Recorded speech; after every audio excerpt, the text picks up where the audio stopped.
How does polyglot persistence benefit your microservices architecture? Imagine building a house where each room is designed with a specific purpose in mind. You wouldn't use the same type of flooring in the kitchen and the bedroom, right? The same idea applies to how we store data in a microservices setup.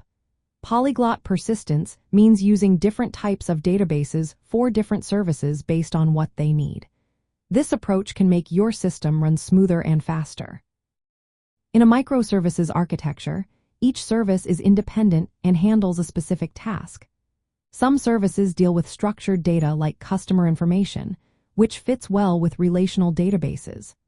Others work with unstructured data like product descriptions, which are better stored in document databases. Graph databases are great for services that need to understand relationships, like social networks or recommendation engines. Time series databases work well for tracking data over time, like sensor readings. Using the right database for each service means each one can perform at its best. Another big benefit is scalability.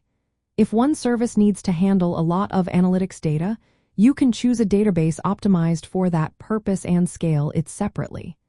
Meanwhile, a caching database can speed up access to frequently used data. This independence helps prevent bottlenecks and keeps your system responsive even under heavy loads. Flexibility is also key. As your system grows or changes, you can swap out or add new databases without disrupting other services. This makes it easier to adopt new technologies or improve existing ones.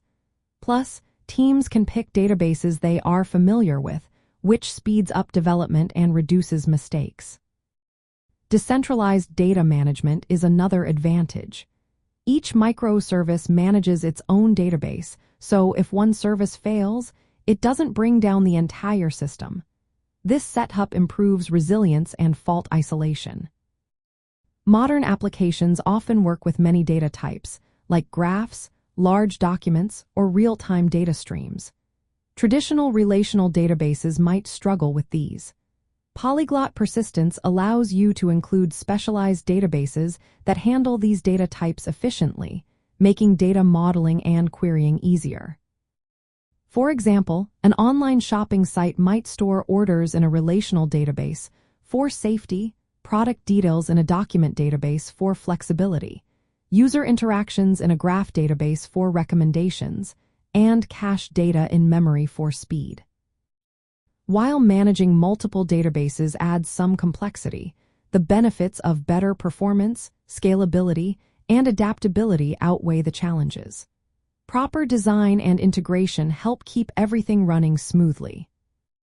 In short, using different databases tailored to each microservice helps your system become more flexible, scalable, and easier to maintain. It aligns perfectly with the goals of backend development focused on APIs, databases, and server-side logic.